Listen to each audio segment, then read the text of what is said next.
Imagine standing in a lavish, like a massive marble-floored mansion, right? And you're pointing a loaded pistol directly at the chest of the most powerful politician in your city. Wow. Okay. That's a heck of an image to start with. Right. But here's the thing. You're not doing this because you're some hardened criminal. Yeah. You're doing it because you just realized, like in a split second of absolute clarity, that his immense, terrifying power is, well, it's completely made up. I love this. It's just an illusion. Exactly. It's a total illusion. Once you see that illusion, the fear just completely evaporates. Yeah, and it really gets right to the core of what happens when those invisible agreements that hold a society together, when they just suddenly snap. Because we tend to think of power as something concrete, right? Like laws or the police or, money. But power is mostly psychological. It entirely relies on everyone just agreeing to play the game. Yeah. And so what happens when someone just, refuses to play? That is exactly what we are digging into today. So welcome to the deep dive. We have a genuinely fascinating stack of sources for you today. We really do. We're looking at translated excerpts from the legendary early 20th century Indian author Munshi Premchand, specifically from his classic collection, Mansarovar Part 3. Classic for a very good reason, by the way. Absolutely. Now, our mission here isn't to just recap some century-old fiction for you. We are mining these texts for the profound and honestly surprisingly ruthless psychological insights that Premchand offers about how human beings actually operate. Yeah, he really doesn't hold back. No, he doesn't. We're breaking down elite hypocrisy, the brutal mechanics of power, and the unbelievable extremes people will go to when society backs them into a corner with, absolutely no exit. Which is why it's so important to ground this right away, I think, because these stories, they are set in colonial India.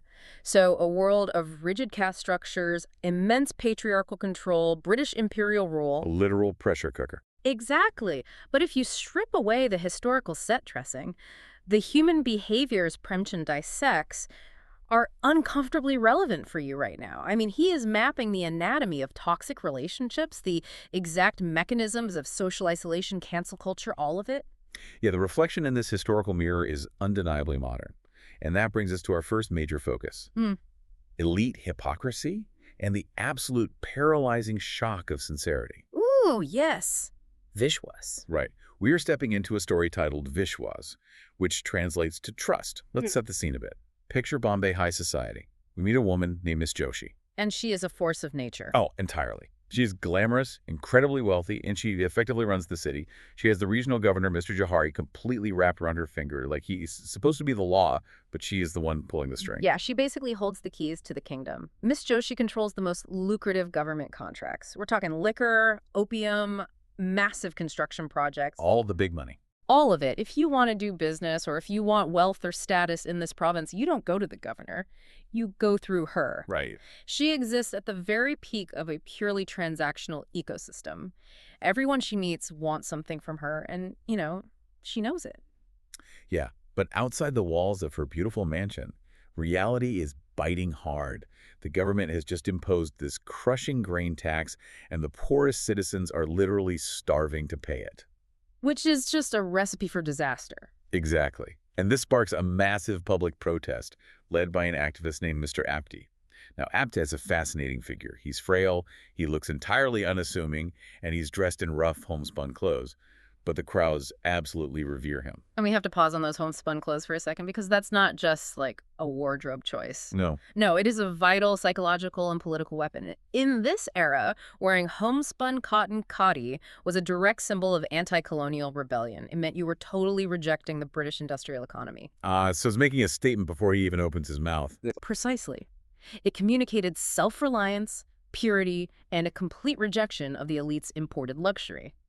Just by walking into a room dressed like that, Apte is issuing a threat to the established order. And he doesn't stop at wardrobe choices either. During a massive rally right outside Miss Joshi's home, Apte publicly shreds the elites.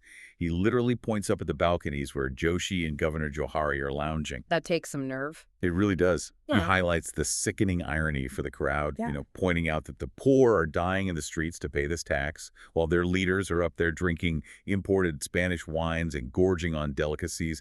It is a brilliant Vicious public shaming. It's a direct challenge to their moral legitimacy. And Governor Johari reacts the way fragile institutional power almost always reacts when it's challenged. Right, with a hammer. Exactly, with immediate blunt force. Yeah. He has Apte arrested on the spot, throwing him in a cell just to silence him. But Ms. Joshi is much more calculating. She tells the governor to release Apte, not out of mercy, obviously, but because she wants to completely systematically ruin the man. She wants to destroy his reputation. Exactly. She visits Apted in secret.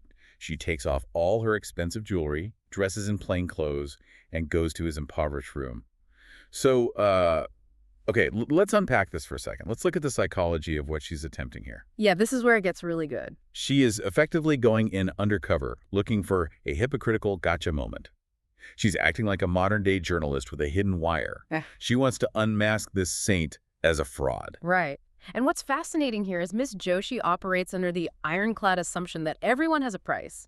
Everyone has a dark secret. Her worldview demands it. Because that's the world she lives in. Exactly. She fully expects to find a corrupt, grifting politician hiding behind those homespun robes. She wants to extract his secret, drag it into the public square, and tell the starving masses, look, your beloved hero is just as dirty and selfish as the rest of us. Stop protesting. But the exact opposite happens. She walks into his tiny room, and before she can even launch her trap, Apted sincerely, profusely apologizes for insulting her in his speech. He just totally disarms her. Completely. He says his anger for the poor got the better of his manners.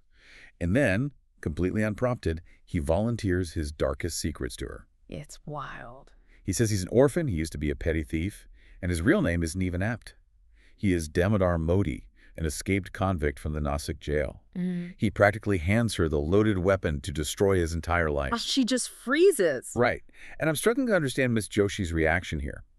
Because if someone hands you the literal weapon to destroy them, especially a political rival who is causing you headaches, I mean, in today's world, you use it. You leak the audio, you post the video, you end their career. Why does she fold? Is she just overwhelmed by pity for him? Oh, no, it's not pity at all. It is a profound structural shock. You have to remember the environment Miss Joshi survives in, right? She lives in a reality made entirely of lies, sycophancy, and hidden agendas. Yeah, everyone's always playing an angle. Exactly. Every conversation is a chess match. So when Apte offers this raw, uncalculated vulnerability, when he gives her his throat without her even asking, it completely shatters her cynical worldview. Wow. It's a psychological short circuit. Her brain literally doesn't have a category for someone who tells the absolute truth to their own detriment. It's like she braced her entire body to kick down a reinforced steel door, and he just opened it for her. And the lack of resistance just makes her stumble. That is a perfect way to put it. And in that stumble, she has a massive realization. She realizes that true moral authority doesn't come from having a flawless, sanitized past. Right. It comes from absolute transparency. Apt is utterly free because he has absolutely nothing left to hide. He isn't afraid of her power because she can't take anything from him that he hasn't already offered up. Which is incredible power in itself. Yes. And seeing that genuine freedom makes Miss Joshi realize how hollow and terrifying her own life of supposed power actually is. And it radically transforms her. She leaves that room, goes back to her elite circle, publicly defends Apte, and flat out defies Governor Johari. That's the moment she pulls the pistol on him when he tries to threaten her. Such a cinematic moment. It really is. She realizes his power is just titles and threats. Yeah. She found something stronger. Moral truth. It is a triumphant, incredible arc for Miss Joshi. But, you know, if we're being completely analytical here, we have to acknowledge a crucial caveat. Okay, what's that? Well, Miss Joshi's moral awakening is inspiring, but it's also a luxury. She had the immense wealth, the social standing, and the independence to point that pistol and walk away. She had a safety net woven from gold. Oh, I see where you're going with this, which asks a very dark question. What happens when that exact same crushing societal pressure is applied to someone who has absolutely zero leverage? Exactly. What happens to the women in this society who lack Miss Joshi's wealth and independence? We are pulling from two parallel stories in the excerpts to examine this. Nirasha-Leela, which translates to the play of despair, and Nirasha, meaning simply despair. And this is where Premchand shifts from the political arena to the domestic one. And honestly, the psychological warfare in these households makes the governor's mansion look tame. It really does. Let's talk about Kailash Kumari in Nirasha-Leela. She becomes a widow at a tragically young age. Now, initially, her parents are actually quite progressive for the time. They want to keep her happy. They really try. Yeah, they buy her a gramophone, they take her to the theater, they try to preserve some joy in her life despite this awful tragedy. But society, like the wider community, cannot and will not tolerate that. A happy widow is a threat to the established order, so the community's immune system kicks in. And in a rigid patriarchy, the white blood cells are gossip. Gossip. Wow. Yeah. The neighbors begin to whisper viciously. They say a widow has no right to music or theater, that she should be wearing coarse clothes, shaving her head, and mourning in silence until she dies. And we shouldn't underestimate gossip here, right? Like today, gossip might just hurt your feelings or cause drama.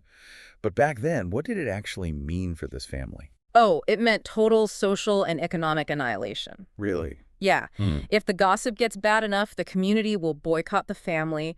No one will marry their other children. No one will do business with them. They will be entirely cut off from survival. It is a lethal threat. That is terrifying.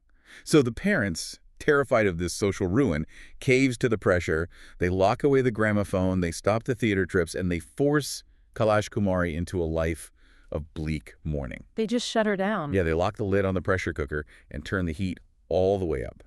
Now, here's where it gets really interesting. Because my initial thought reading this was that Kailash Kumari would just break under the pressure, sink into a severe depression, maybe go mad. Which would be totally understandable. Absolutely. But she doesn't. She rebels. She turns to extreme, obsessive religious practices. She starts bathing multiple times a day to remain pure, refuses to let anyone touch her, buries herself in scriptures. She goes all in. And eventually, she demands to leave the house entirely to become a wandering religious ascetic. She absolutely horrifies the very parents who tried to make her conform. And it is so easy to look at her behavior and label it as, trauma-induced madness. But if you look closer, it is an incredibly brilliant, albeit heartbreaking, tactical strategy. How so? Because Kailash Kumari intuitively maps out the rules of the patriarchal maze she is trapped in. She realizes that in her society, extreme fanatical piety is literally the only socially acceptable avenue for a woman to gain any form of autonomy. Oh, wow. Wait, because they can't criticize her for being too holy. Exactly. If she acts like a normal young woman, she is oppressed and heavily policed. But if she becomes a holy ascetic, she ascends above the family hierarchy. She becomes untouchable. That is genius. She uses the exact language of religious devotion, the very rules they tried to crush her with, to completely reject her family and escape their control. She weaponizes their own belief system against them. That is just staggering. And if you think that's a desperate survival tactic, we have to look at Nirupama in the story Nirasha. Oh, this one is rough. Yeah, Nirupama's domestic situation is a waking nightmare. She is subjected to relentless emotional abuse by her husband, Kamendalal, and her in-laws, simply for the crime of giving birth to 3 daughters. Blaming the woman for the gender of the child. Classic. Always. And her husband explicitly threatens her. If she gives birth to another girl, he will throw her out on the street, and then she realizes she is pregnant again.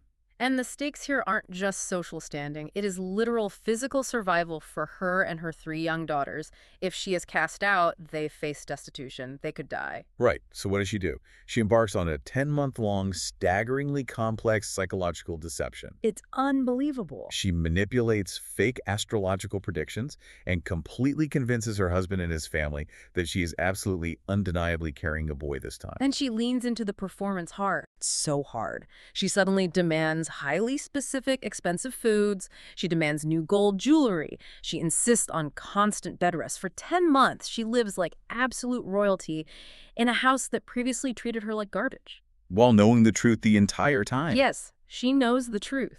She knows she is carrying a girl, and she knows the horrific consequences that will fall on her the second the child is born.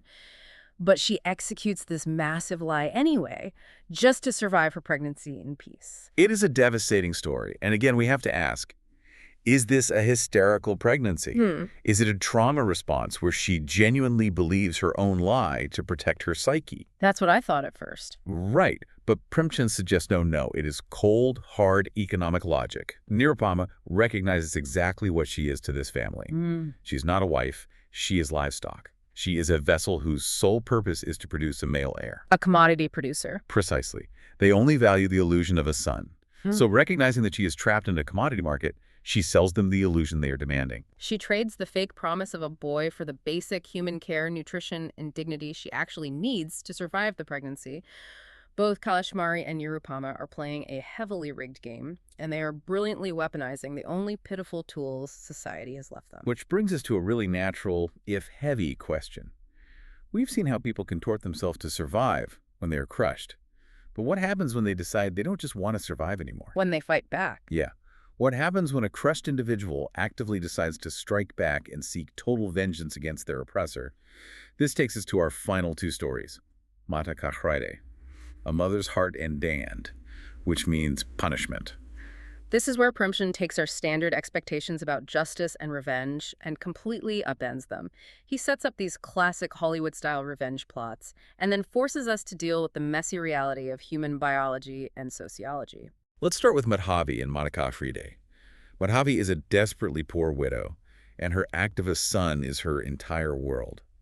But her son is thrown into a brutal, horrific jail by an incredibly cruel local magistrate named Mr. Bagchi. A truly vile guy. So Madhavi is consumed by a blinding rage. She decides she's going to destroy Bagchi from the inside. She disguises herself as a poor maid, infiltrates the magistrate's home, and manages to get hired as the primary caretaker for Bagchi's own infant son. The setup is incredibly tense. It's an eye for an eye, a son for a son. It's the oldest narrative in human history, right? The avenging mother. Right. But then Bagchi's infant son actually falls deathly ill with a severe fever and croup. This is her moment. All she has to do is nothing. Just let nature take its course. But she doesn't. No.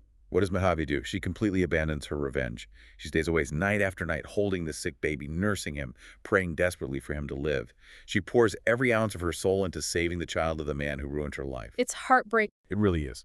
Because the fever is too strong, and the baby tragically dies.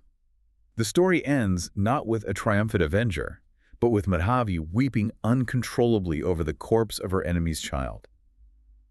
Now, so what does this all mean? Like, I understand feeling conflicted, but weeping uncontrollably. Did she develop some kind of Stockholm syndrome for this family? It's deeper than that, actually. Premchand is showing us the conflict between ideological revenge and biological reality. Okay, unpack that a bit. Well, in theory, revenge is clean and satisfying, right? You hurt me, I hurt you. But in practice, Madhavi's core identity, her deeply ingrained, almost biological reflex as a mother, violently overrides her ideological desire for vengeance. Wow. When she holds a gasping, dying baby in her arms, she simply cannot see the abstract concept of the oppressor's son. She only sees a suffering child that needs a mother. That makes a lot of sense. Premchand is highlighting a profound, almost painful capacity for human empathy that is actually much stronger than our capacity for hatred. Her humanity just wouldn't let her be the monster she planned to be. That is deeply moving. And it contrasts so sharply with the type of justice we see in our final story, Dand. We meet a wildly corrupt colonial joint magistrate, Mr. Sinha. Another great villain. Oh, terrible guy. A poor, desperate man named Jagat Pandey bribes Sinha with 5,000 rupees to win a vital case. Now, Sinha takes the massive bribe, but then double-crosses Pandey and rules against him anyway, completely destroying the poor man's life. It's ruthless. Yeah. But Pandey doesn't hire a lawyer, and he doesn't try to attack Sinha physically. Instead, he walks to Sinha's front gate, sits down, and begins a hunger strike, intending to fast to death right on the magistrate's property. And we really need to unpack the cultural mechanics of this, because to a modern listener, a guy sitting at a gate might not seem like a massive threat to a powerful magistrate backed by British colonial police. Right. They just call security today. Exactly. But Jagat Pandey is a Brahmin. And in this specific cultural and religious context, causing the death of a Brahmin Brahmahatya is considered an apocalyptic spiritual sin. Yeah. It is a spiritual nuke. A spiritual nuke, wow. Yeah. It's not just a minor annoyance. It's a terrifying curse that would hover over the magistrate's entire house and bloodline. So Sinha is initially arrogant, but as the days pass and Panda gets closer to death, the terror really sets in. Sinha realizes that all those colonial laws protecting him mean absolutely nothing to the local community watching this happen. They don't care about his title anymore. Exactly. So Sinha finally breaks. In the dead of night, he brings the 5,000 rupees in cash out to the dying man. But it is horribly too late. The exact moment Pandey's trembling fingers touch the bundle of cash, he breathes his last breath and dies. The timing. Right. And the fallout for Sinha is absolute. His punishment doesn't come from a courtroom or a disciplinary board. It comes in the form of a total crippling social boycott. And again, we have to understand what social boycott meant back then. Yeah. This isn't cancel culture where people just send you mean tweets. This functioned as a shadow justice system parallel to the British courts. So what did it look like practically? When the community boycotted Singha, it meant his servants immediately quit. The local washerman refused to clean his clothes. The grocers refused to sell him food. No one would speak to him or even acknowledge his existence. He's completely paralyzed. Yes. He still holds his formal title. He still has his money. But he has been entirely stripped of his humanity and his ability to function in society. Institutional justice completely failed Jagat Pandey, but the relentless, crushing weight of collective moral outrage delivered a punishment far worse than prison. It really forces you to reconsider what actually holds civilization together, you know? It's not the laws drafted by politicians. It's the invisible web of moral agreements we all make with each other every single day. And when you violate that web deeply enough, the isolation is absolute. Completely. To recap this incredible journey today, we started in the elite circles of Bombay, seeing how Ms. Joshi discovered that raw, unvarnished vulnerability can utterly shatter a reality built on transactional lies. Yep. We moved to the agonizing domestic pressure cookers of Kailash Kumari and Nirupama, watching how individuals trapped by society will weaponize whatever limited tools they have, whether that's religious extremism or a devastating 10-month deception. Doing whatever it takes to survive. Exactly. And finally, we saw how the human desire for justice and revenge gets tangled up in our inescapable empathy, and how the collective power of a community can bypass law entirely to deliver its own crushing verdicts. Premchand's writing isn't just a window into the past. It's a brilliant, unsparing mirror held up to our own moral complexities. It really is. These excerpts challenge you to look at your own life, your career, your relationships, your public persona. How much of what you do is dictated by the fear of society's gossip or the pressure of institutions, and how much is genuinely driven by your own inner truth? That is the core takeaway. But I want to leave you with one final thought, like a modern parallel to mull over long after we sign off. Go for it. This raises an important question. Think about Mr. Sinha and the absolute devastation of that village boycott. The community bypassed a corrupt legal system by completely cutting off his social and economic oxygen. Today, we don't live in isolated villages. We live in massive digital networks. Right, social media. Exactly. And we frequently see social media acting as both that corrupt, chaotic court and the mechanism for massive social boycott. It raises a really difficult question. In a digital age where an online mob can instantly enact that kind of devastating, life-altering isolation on an individual, often without the time, nuance, or clear moral clarity of an old man fasting at a gate, can true proportional justice actually exist? That's a scary thought. Or have we simply digitized the village mob, giving the power of complete social annihilation to an algorithm? It's something to deeply consider the next time you see the collective gaze turn on someone. A heavy but absolutely necessary question. Thank you for joining us on this exploration of human nature, power, and truth. Until next time, keep questioning the pressure cookers in your own life.